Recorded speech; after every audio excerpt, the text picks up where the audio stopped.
Fala galera, passando aqui para trazer o gabarito comentado das questões de raciocínio lógico da prova da Polícia Federal, cargo de agente e também de escrivão, que aliás foram as mesmas questões da mesma prova.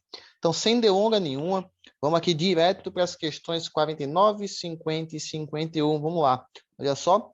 Para realizar uma operação de busca e apreensão em duas localidades diferentes, devem ser deslocadas duas equipes, cada uma delas composta por um delegado, um escrivão e dois agentes. Muito bem. Tendo como base essas informações, julgue o item seguinte, aí vem a 49. Se estiverem disponíveis no momento de formação das equipes exatamente dois delegados, dois escrivães e 4 agentes, o número de maneiras distintas de se montar as duas equipes é igual a 4 fatorial. Gente, prova CESP sem ter questão de análise combinatória não é prova CESP, né, gente? Não existe isso. Sempre tem questão de análise combinatória. Se você estudou, se você acompanhou o histórico da CESP, você estava devidamente atento a esse fato. Então, vamos embora aqui, questão de análise combinatória, questão de número 49. Vamos lá. Vamos pensar aqui comigo o seguinte, olha só. Ele vai escolher delegado, né? E um escrivão e dois agentes. Delegado, escrivão e agente. Muito bem. Para escolher o delegado aqui, pessoal, ele tem duas opções, né? Ele tem dois delegados disponíveis. Sendo que desses dois delegados, ele vai escolher apenas um. É isso? Então, vai ser uma combinação de dois tomado 1 a 1. Não é verdade? Muito bem. Agora, dos escrivães, ele tem dois escrivães disponíveis, na qual vai escolher um, né? Combinação também. Beleza. E agente, né? Ele tem 4 agentes disponíveis, vai escolher dois, então nós temos aqui uma combinação de 4 tomados 2 a 2, né? Wendel, por que é combinação mesmo, né? Porque sempre rola aquela dúvida, será que é combinação, será que é arranjo? Gente, vamos focar aqui nos agentes. São 4 agentes e vai escolher 2, não é isso? Imagina que ele escolhe aqui João e Pedro, né? Mas se ele escolhesse Pedro e João, daria no mesmo, né? Os mesmos agentes iam fazer a mesma coisa, né? Mudança na ordem, conserva o resultado. Então, a questão de combinação. Beleza, gente? Muito bem. Então, eu tenho aqui, ó, essa aqui é a quantidade de maneiras de formar, pessoal, a primeira equipe, tá? Vamos botar aqui, primeira equipe. Lembrando que são duas, tá? Muito bem. Então, se você calcular aqui, ó, C21, se você fizer essa conta jogando na formulazinha da combinação, fazendo tudo certinho, fazendo tudo ok, você vai perceber que aqui vai dar 2, tá? Se você calcular aqui C21 de novo, dá 2. E se você calcular aqui C42, você vai perceber que o teu resultado aqui vai dar 6. Beleza? Como ele vai escolher delegado e escrivão e os agentes, lembra que o E, né, a gente multiplica, né? Princípio de contagem, né? Princípio multiplicativo. Então, fazendo aqui a conta, dá 24. Show de bola. Muito bem. Só que nós temos também, pessoal, a segunda equipe, né? Segunda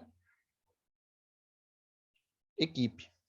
E aí, o que acontece? Quando eu for escolher a segunda equipe, você vai notar o seguinte, olha só. Não tinha 2 delegados disponíveis, não é isso? Mas desses 2 delegados, um já está na equipe de número 1, né? Um já está lá. Então, só tem um único delegado disponível para a segunda equipe, né? Dos escrivães agora, olha só, a gente tinha 2 disponíveis, mas um deles já está na primeira equipe, sobrou apenas um, certo? Que será o escrivão escolhido, tá? E aqui dos agentes nós tínhamos 4 disponíveis, mas não temos mais 4 agentes, porque desses 4, 2 já estão na primeira equipe, sobram apenas 2, que serão os escolhidos. Muito bem.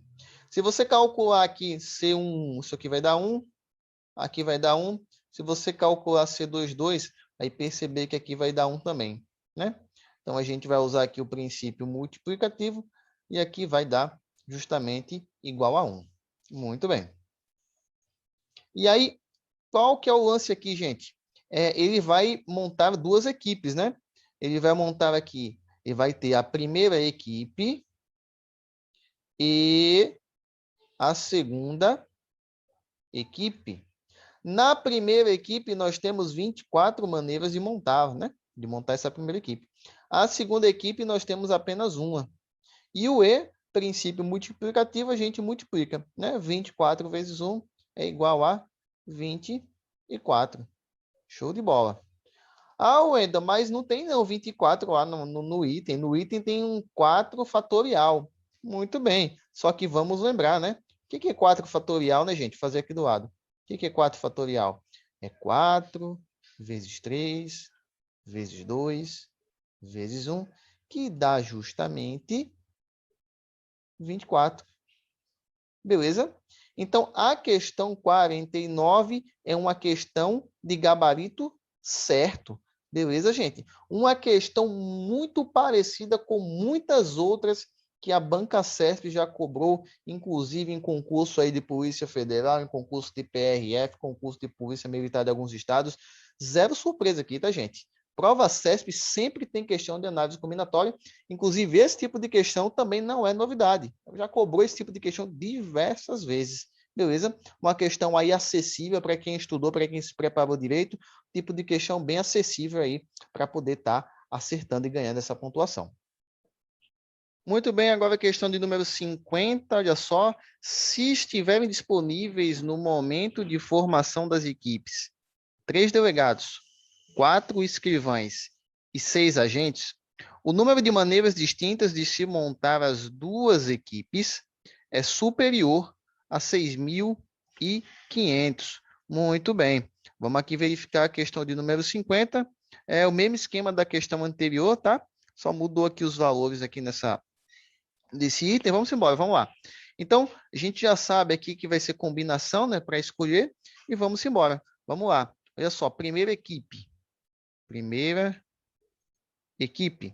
Nós vamos ter 3 delegados disponíveis, né, de acordo com o item 50. Nós vamos ter 3 delegados disponíveis, dos quais nós vamos escolher apenas um.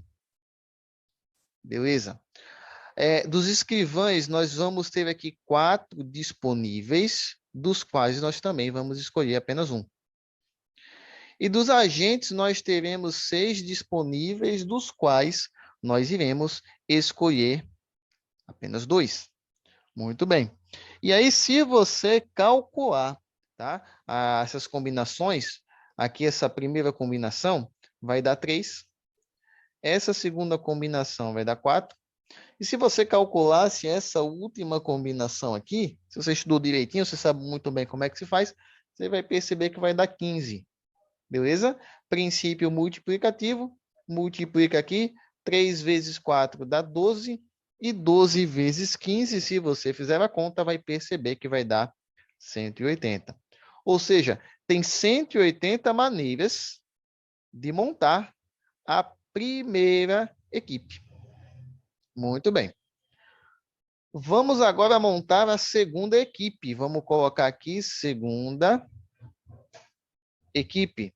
Vejamos, olha só, nós tínhamos 3 delegados disponíveis, só que um deles já está na primeira equipe, né? Um deles já está na primeira equipe. Então, não tenho mais 3 delegados disponíveis. Só tenho 2, né? Só tenho 2. E desses 2, a gente vai escolher um. Show. Dos escrivães, nós tínhamos 4, a gente não tem mais 4 disponíveis, só tem agora 3, né? Porque um deles já está na primeira equipe. Desses 3, a gente vai escolher um. E dos agentes, não tem mais 6, né? Só tem agora 4. Não é isso? Porque 2 deles já estão na primeira equipe. Sobraram 4. Desses 4, a gente vai escolher 2. Ok? Muito bem. Se você calcular aí, essa primeira combinação dá 2. Segunda dá 3. E se você calculasse aqui essa última combinação, vai perceber aqui que o resultado vai dar 6, né? Princípio multiplicativo. 2 vezes 3, 6. 6 vezes 6, 36. E aí, gente, não tem muito segredo, tá? Ele vai formar aqui, obviamente, a primeira equipe e A segunda equipe. Não é isso? Sendo que na primeira equipe tem 180 maneiras de montar, tá? E a segunda equipe tem 36. Beleza? Aplicando aqui o princípio multiplicativo, fazendo 180 vezes 36, nós vamos ter como resultado o número 6.480. Onde que a questão fala lá que o valor vai ser superior, né? Superior a 6.500. Esse gabarito está errado, né, gente? Deu 6.480, seria inferior, né? Então, questão 50 é errado. Então, a 49 a gente fez, viu que estava certo. A 50 a gente acabou de fazer agora, viu que o gabarito está errado. Questão de número 51. Se estiverem disponíveis no momento de formação das equipes exatamente 2 delegados, 2 escrivães e 4 agentes, o número de maneiras distintas de se montar as 2 equipes seria igual ao número de maneiras de se montar, escolhendo-se entre esses mesmos profissionais uma única equipe para a realização de uma busca em uma única localidade. Olha só o que ele está dizendo aqui para a gente. Olha só. Montar 2 equipes com esse pessoal disponível aqui, a gente fez isso na questão 49, né? Veja só, mesmo número de pessoal aqui, né? No caso aqui, para montar justamente as 2 equipes, a gente já calculou isso aqui, não é verdade? Show de bola. Então, já que a gente já calculou, vamos colocar aqui a questão 51. Então, isso aqui, esta situação, como a gente já calculou, a gente já sabe que isso aqui vai dar 24. Show de bola, dá 24, tranquilo. Beleza. O que ele está afirmando é que o número de maneiras de se montar 2 equipes com esse pessoal é exatamente o mesmo número da quantidade de maneiras de se montar uma única equipe com esse mesmo pessoal. Tudo bem? Vamos ver aqui como é que seria montar uma única equipe com esse mesmo pessoal aí? Então, vamos embora. Vamos lá. Vamos lá. Então, formar uma única equipe. Veja só, a gente precisa de um delegado, né? Nós temos aqui 2 disponíveis. A gente vai precisar apenas de um. Show. Aí aqui, veja só, nós temos 2 escrivães disponíveis. Nós vamos precisar aqui apenas de um também. Show. E aqui dos 4 agentes, a gente só vai precisar de 2. Isso aqui a gente já sabe muito bem que vai dar 2. Essa outra combinação vai dar 2. E essa outra combinação a gente também já calculou. Não é verdade? Que vai dar 6. É isso? Então, aplicando aqui o princípio multiplicativo, nós vamos perceber aqui, ó, 2 vezes 2, 4. 4 vezes 6, 24. Muito bem. Então, se eu fosse formar uma única equipe, o resultado dá exatamente a mesma coisa que o resultado de se montar 2 equipes. Isso considerando esse pessoal aqui. Tudo bem? Então, o gabarito da questão está certo. Tá? Só recapitulando. A 49 deu certo, a 50 deu errado e a 51 certo. Gente, você vai fazer prova da CESP, gente. Se tem matemática, se tem raciocínio lógico, pode ir ciente que a chance de ter uma questão de análise combinatória é quase uma certeza, tá, gente? Sempre tem. Beleza? E são questões, gente, que não tem nada de invenção de roda aqui, tá? São questões muito parecidas com outras que a própria banca já cobrou anteriormente. Beleza? Vamos seguir.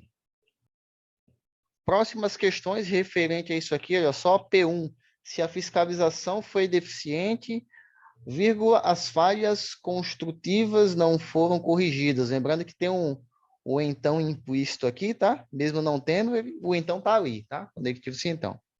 P2. Se as falhas construtivas foram corrigidas, vírgula, os mutuários não tiveram prejuízos. Muito bem, tem o então aqui também no meio, beleza. P3. A fiscalização foi deficiente. Então, nós temos aqui 3 premissas, né? P1, P2 e P3, e nós temos aqui uma conclusão. Muito bem. Os mutuários tiveram prejuízo. Nós temos aqui uma estrutura argumentativa, né, gente? Nós temos um argumento, beleza? Vamos ver o que ele fala aqui, olha só. Considerando o argumento formado pelas proposições precedentes, em que C é a conclusão, e P1 a P3 são premissas, julgo os itens a seguir. Vamos para 52. A proposição P2 é equivalente, gente, que prova CESP, que tem raciocínio lógico, evidente que vai ter questão de equivalência, é óbvio, sempre tem, tá?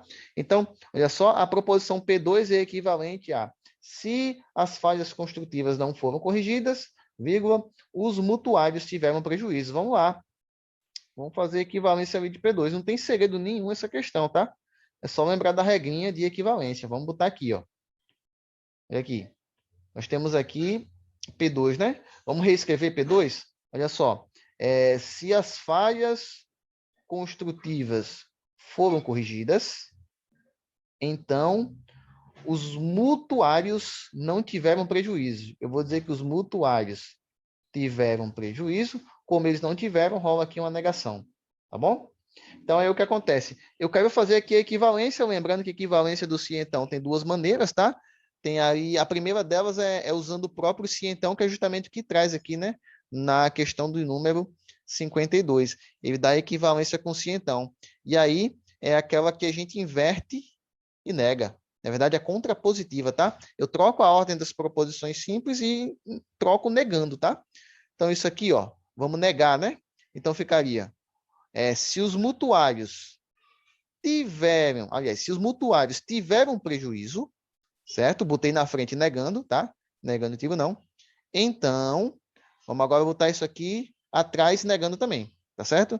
Então, as falhas construtivas não foram corrigidas. Repetindo, se os mutuários tiveram prejuízo, então as falhas construtivas não foram corrigidas. Vocês percebem aqui, né, gente, que está diferente do que ele colocou aqui, não é verdade, gente? Olha só. Se as falhas construtivas não foram corrigidas, vírgula, os mutuários tiveram prejuízo. A questão é que esqueceu de inverter, né? A contrapositiva inverte e nega, certo? Ele negou as duas, só que ele não inverteu. Tudo bem? Bastava lembrar da regrinha da contrapositiva que essa questão saía com tranquilidade, tá? Gabarito errado. Questão de número 53, ele fala aqui que o argumento não é válido. Olha só, no caso aqui, dizer que o argumento não é válido é a mesma coisa que dizer que ele é inválido. Muito bem, vamos verificar aqui se esse argumento é inválido. Vamos lá. Então, primeiro eu vou reescrever aqui esse argumento, tá? Olha só P1, que ele diz que a fiscalização, se a fiscalização foi deficiente, então falhas construtivas não foram corrigidas. Como não foram, eu vou botar aqui a negação, tá? Vamos aqui para P2. Beleza. Se as falhas construtivas foram corrigidas, então os mutuários não tiveram prejuízo. Eu vou dizer que eles tiveram, como eles não tiveram, bota a negação aqui na frente. Beleza. P3, a fiscalização foi deficiente. E a conclusão aqui, os mutuários tiveram prejuízo. Show de bola. Vamos lembrar aqui que é um argumento inválido, né, pessoal? Um argumento inválido é quando você tem premissas em que a gente considera que elas verdadeiras, certo? E a partir dessas premissas, nós chegamos numa conclusão falsa, tá? Essa é a estrutura de um argumento inválido, tudo bem? Então, nesse caso, é isso que eu vou considerar, as premissas verdadeiras e a conclusão falsa. Eu vou verificar se é de fato isso aqui que acontece, tudo bem? Então, vamos acompanhar aqui comigo. Olha só, MTP é falso, não é isso? Se MTP é falso, vamos ali em P2, veja só, onde nós temos a negação de MPT, né? Se MPT é falso, a negação de MPT tem que ser o oposto, né? Tem que ser verdadeira. Ok. Aí vamos aqui em P3, olha só. FFD, isso aqui é verdade, né? FFD é verdade. Então, lá em P1, FFD também tem que ser verdade. Show de bola. Só que aqui em P1, né? Note que essa segunda parte aqui, a negação de FCFC, também precisa ser verdadeira, porque senão dá vera ficha, né? E vera ficha dá falsa. Eu não quero que dê falso, eu quero que dê verdadeiro. Então, a negação de FC obrigatoriamente tem que ser verdadeira, certo? Se a negação de FC é verdadeira, daí eu desço aqui em P2, então FC, ok, só pode ser falso, não é isso? E aqui em P2 está tudo certo, né? Falso com verdadeiro no conectivo, sim, então dá verdadeiro, tá certo? Aqui em cima, em P1, verdadeiro com verdadeiro dá verdadeiro, certo? Em P3 tudo ok, certo? Então, de fato, eu fiz aqui e consegui, né? Consegui, verifiquei aqui que esse argumento realmente é inválido. Não é isso, gente? Wendel, por que é inválido mesmo? Porque eu tenho premissas verdadeiras e uma conclusão falsa. Esse argumento é, de fato, inválido. A questão fala que ele é inválido, então o gabarito da questão 53 ele é certo, ok? Questão 54, uma negação, gente, mais uma vez, né? Prova CESP sempre tem equivalência e também sempre tem uma questãozinha de negação, né? Vamos lá. Uma negação correta da proposição P1, olha só, P1 lá em cima, pode ser expressa por se a fiscalização não foi deficiente, vírgula, então as falhas construtivas foram corrigidas. Gente, vamos olhar aqui P1, olha só. P1 é a proposição composta com o conectivo se então. Não é verdade? E aí o que acontece, gente? Vamos lembrar aqui da regrinha da negação do se então, né? Regrinha da negação do se então. Se você estudou, você está ligado. O que a gente faz? A gente mantém a primeira, certo? A gente nega a segunda e o conectivo, que era o se então, a gente troca pelo conectivo e. Beleza? Se você estudou negação, você está ligado nessa regrinha. Mantém a primeira, nega a segunda e troca pelo e. Tá? E quando eu vou aqui para o item 54, eu percebo que ele já começa com o conectivo se então. Já está errado. Já está errado. Beleza? Porque não era para ter se então aqui. Era para ter o conectivo e. Certo? Mantém a primeira, que ele não manteve aqui, né? Ele negou a primeira, né? Tá tudo errado aqui, né, gente? Tá tudo errado. Tem nada a ver isso aqui, tá? Então, não obedeceu a regra da negação do sim, então. Beleza, gente? Questão 54 aqui, gabarito errado. Bastava lembrar da regrinha que dava para ganhar essa questão aqui de boa. Vamos lá, questão 55, a tabela verdade da proposição condicional associada ao argumento tem menos de 10 linhas. Olha só, Banca CESP aqui tratando de questão aqui do número de linhas, né? Número de linhas da tabela verdade. Ele está falando aqui condicional, né? Então, P1 é condicional, P2 é condicional. Vamos escrever aqui rapidinho, certo? P1, se a fiscalização foi deficiente, então falhas construtivas não foram corrigidas. E P2 aqui, nós temos o quê? Se falhas construtivas foram corrigidas, então os mutuários não tiveram prejuízo. Vamos lá. Número de linhas, né, gente? Lembra de quê? 2 elevado a n. O que é o n? Número de proposições simples. Então, quantas proposições simples nós temos aqui? Olha só. FFD, não é isso? Temos uma, ok? Negação de MTP, duas. E aqui perceba, tá? FCFC e negação de FCFC. Quando você tem a negação de uma sentença que já existe, ela não conta como sendo uma nova proposição, certo? Olha só, esse lance aqui de número de meios de tabela verdade é um tópico muito simples, muito simples, só tem que se ligar nesse detalhe. Negação de uma frase que já existe aqui nesse contexto, ela não conta, tá? Isso aqui não conta, beleza? Note que essa aqui, a negação de MTP, ela contou, né? Tem negação, mas não é negação de uma frase que já existe aqui, tá? Então ela conta. A outra não conta, então nós temos 3. Então aqui nós teríamos 2 elevado a 3, que é 2 vezes 2 vezes 2, que dá 8, ok? Aqui fala, ó, menos de 10 linhas, tudo certo, gabarito certo. Vamos aqui à questão 56, o argumento apresentado, aliás, caso o argumento apresentado seja válido, a proposição C será verdadeira. Olha só, caso o argumento seja válido, a proposição C será verdadeira. Pessoal, muito cuidado aqui, tá? É uma questão ela é simples, mas ela exige muita atenção, tá? Olha só, vamos lembrar aqui que um argumento válido, certo? Válido é diferente de verdadeiro, certo?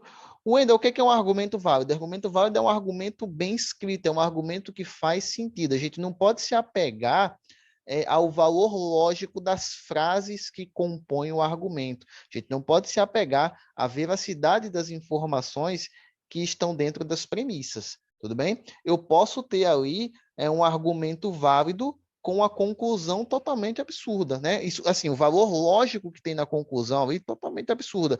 Um exemplo disso é quando a gente pega uma questão muito famosa aí da Banca Sérgio, a questão do cachorro verde, né? Que era todo cachorro é verde, tudo que é verde é vegetal, um negócio assim. A conclusão é um negócio totalmente absurdo, mas o argumento era válido, certo? Então, tem que se ligar, tá, gente? Válido é diferente de verdadeiro. Inválido é diferente de falso.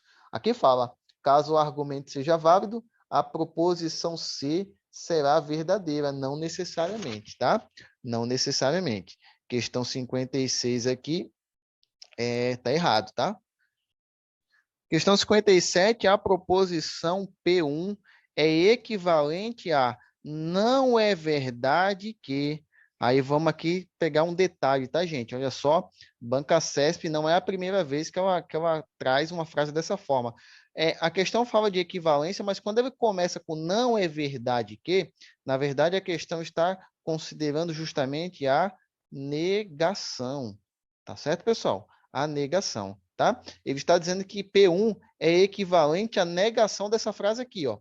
A fiscalização foi deficiente e as falhas construtivas foram corrigidas. Vamos colocar aqui, gente, olha só, ele quer a negação de qual frase? Olha só, a fiscalização foi deficiente e as falhas construtivas foram corrigidas. Show de bola. Vamos lá. Negação de proposição composta com o conectivo E. Se você estudou isso aqui, a negação, você está ligado que tem uma regrinha muito simples, né? Nega tudo e troca pelo ou. Não é isso? Então, ficaria o seguinte, lendo essa frase aqui, né? Então, seria assim, ó, a fiscalização não foi deficiente ou, certo? Ou falhas construtivas não foram corrigidas, certo? Então, a negação daquela frase seria isso aqui que a gente colocou, tudo bem? Aí você vai olhar lá para P1, você vai pensar o seguinte, Wendel, beleza, você fez aí a negação, obviamente está diferente do que está aqui, né? Está diferente, então quer dizer que o gabarito vai ser errado, mas calma lá, calma lá. Por que você precisa ter calma? Porque lembra que o conectivo ou ele tem uma equivalência com o se então.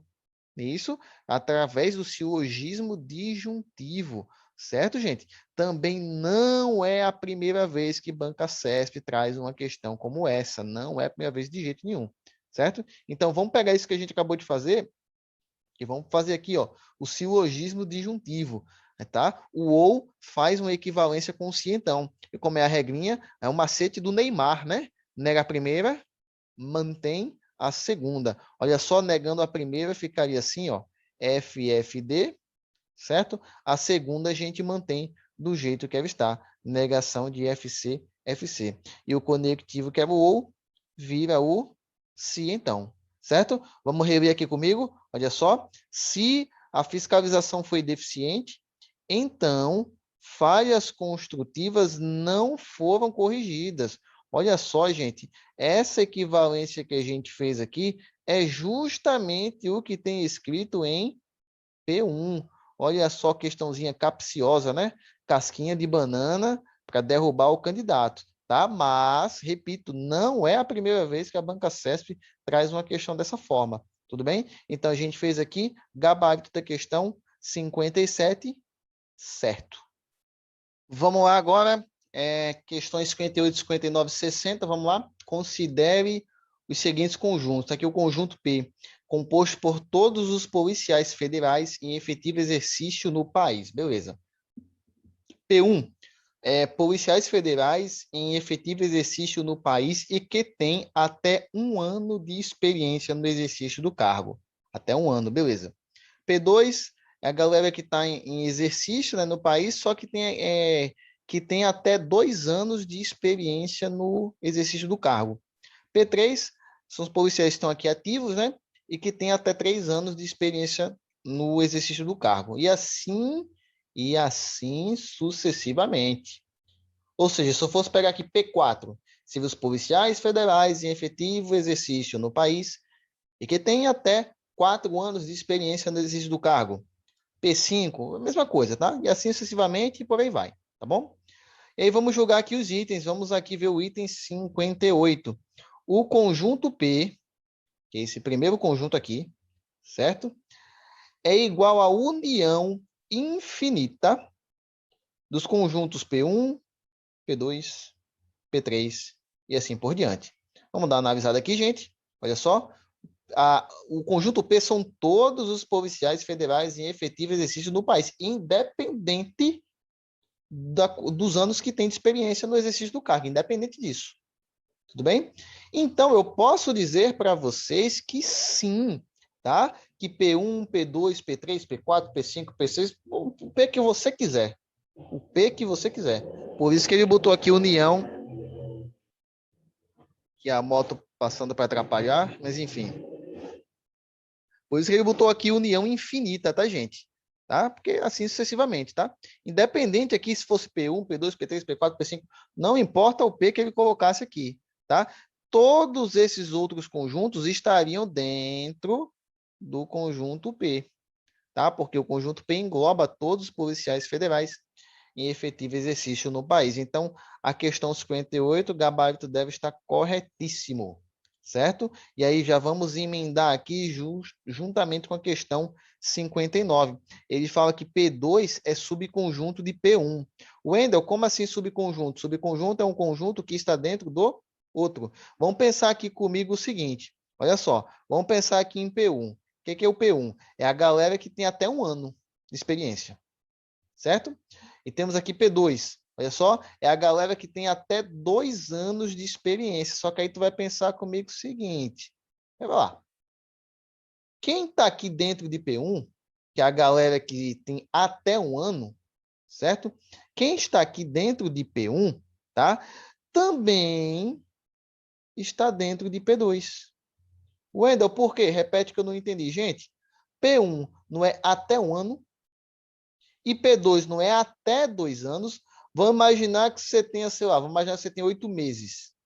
Tudo bem? Vamos imaginar que você tem 8 meses. Um policial tem 8 meses de experiência, né? Então, eu estaria aqui dentro de P1, correto? Eu estaria aqui dentro de P1. Até 1 ano estaria dentro de P1. Porém, ele também estaria dentro de P2, porque P2 não é até 2 anos, não é isso? Qualquer valor inferior a 2 anos vai estar englobando aqui nesse P2. Tudo bem? Então, o P1 é um subconjunto de P2. Só que aqui ele fala o contrário. Ele fala que P2 é um subconjunto de P1. Questãozinha que tinha que ter muita atenção para não se passar. Certo, gente? Gabarito da questão 59, errado. E, finalmente, essa questão de número 60, olha só, escolhendo-se aleatoriamente o integrante do conjunto P, a probabilidade de ele ter entre 2 e 3 anos de experiência no exercício do cargo é dado por N de P2 menos P3 dividido por N de P3, em que N de X, indica o número de elementos do conjunto X, e P2 menos P3 é o conjunto formado pelos indivíduos que estão em P2, mas não estão em P3, uma questão de probabilidade, certo? E aí, gente, essa questão não é uma questão simples, não é uma questão estranha, né? Principalmente para quem não tem tanta afinidade aí com exatos, é uma questão realmente estranha, uma questão que buga a mente da gente de início, tá? Mas vamos tentar aqui entender, vamos tentar pegar ela aqui no pulo do gato. Vamos ver o que é o seguinte, olha só. Deixa eu voltar aqui lá para cima junto com vocês. Deixa eu apagar aqui. Olha só. A gente concluiu agora há pouco, né, na questão 59, a gente chegou à conclusão de que P1 é um subconjunto de P2. Não é isso? Assim como P2 é um subconjunto de P3. Não é isso? Porque P2 não é até 2 anos? E P3 não é até 3 anos? Não é isso? Então, se eu pegar, sei lá, uma pessoa com 1 ano e meio, essa pessoa estaria aqui, faria parte de P2, né? Porque não é até 2 anos. Só que ela também faria parte de P3, né? Que é até 3 anos. Tudo bem? Então, P2 é subconjunto de P3, assim como P3 é subconjunto de P4 e assim por diante. Tudo bem? Então, bom ter isso em mente, tá? Porque quando você tem isso em mente, você acaba pegando a questão aqui no pulo do gato. Olha só o pulo do gato aqui, ó. Ele está dizendo para a gente que P2 menos P3 é o conjunto formado pelos indivíduos que estão em P2, mas não estão em P3. Mas espera lá. Se P2 é um subconjunto de P3, ou seja, P2 está contido em P3. Não é isso? Como é que vai ter o elemento de P2 que não está em P3? Como é que pode isso? Né? Como é que vai ser possível esse negócio? Olha só, como é que vai ter algum elemento aqui de P2 que não está dentro de P3? Não tem como, né, gente? Não tem como. Porque P2 é subconjunto de P3. Não tem como existir um elemento de P2 que não seja elemento de P3. Certo? Então, essa questão a gente pega ela aqui no fio da meada, né? A gente pega ela no pulo gato, não é uma questão simples, definitivamente, certo? É uma questão que gera dúvida, principalmente aí, considerando no concurso, com a pressão, com o cansaço, aquela coisa toda, aquele tipo de questão que seria uma boa ideia, de repente, você não arriscar, né? Você está com a mente cansada, de repente, você não interpreta isso aqui direito, você acaba perdendo essa questão e ainda perde outra, né? Então, mas enfim, de toda forma, dava para você matar tendo essa interpretação aqui, tá, gente? Gabarito dessa questão aqui, 60, é um gabarito errado. Tudo bem? Muito bem. Com isso a gente conclui. Vamos fazer aqui os comentários aqui finais. O que eu achei aqui dessa prova? Estava fácil, estava difícil? Gente, seguinte, zero surpresas aqui, tá? Tudo dentro do padrão CESP, tanto em termos dos conteúdos cobrados, como também em termos do nível de dificuldade, tá certo? As questões de lógica, de raciocínio lógico, de matemática, totalmente dentro do esperado, nada fora, certo? Nada fora. Então, a gente teve aqui também, deixa eu voltar aqui, tá? Análise combinatória, fichinha, né, gente? Fichinha no sentido de saber que sempre vai ter, não é isso? Sempre tem, tá? Questões com formatos aí muito semelhantes a questões já cobradas anteriormente, então não tinha nenhuma surpresa aqui, certo? Essas questões aqui, ó, teve questão de negação, teve questão de equivalência, certo? Que também é muito comum da banca CESP cobrar, certo? Questões até, por exemplo, essa questão aqui, ó, da negação do cientão, né? Questão fácil, né? Bastava lembrar da regrinha que dava para fazer de boa, não é isso? A questão aqui de número de linhas, né? Também é uma questão muito tranquila de se fazer, tá? Claro, as questões de argumento é aquelas que você tem que ter um pouquinho mais de atenção, mas de negação e equivalência, bastava lembrar da regrinha, que aí a questão ficava muito tranquila de ser feita, ok? E aqui, nessas de conjuntos, né, que é um assunto também que a banca sempre cobra, certo? Realmente exigiu muita atenção, exigiu interpretação. Não é uma questão, meu Deus, que coisa de outro mundo, mas sempre no concurso público, o candidato ali naquela pressão, naquele cansaço, isso acaba pesando, certo? Então é uma questão que essas três questões exigiam uma interpretação aí muito importante na hora da prova. Mas o nível dessa prova não estava assim difícil, meu Deus, que prova difícil de outro mundo. Não, nada disso. Prova dentro do nível CESP. Esse é o nível da CESP. Se você vai fazer prova dessa banca, você tem que se preparar para esse nível aqui. E não esperar que a prova se adapte a você. É você que tem que se adaptar à prova. Você que tem que se adaptar ao nível da prova. Beleza? Então, estão aqui todas as questões devidamente comentadas. Eu peço o seguinte, se você chegou até aqui, se você conferiu até o final, não custa nada aí você deixar o seu like, deixe o seu comentário, beleza? Então era isso. Desejo para você excelentes estudos, um abraço e até a próxima.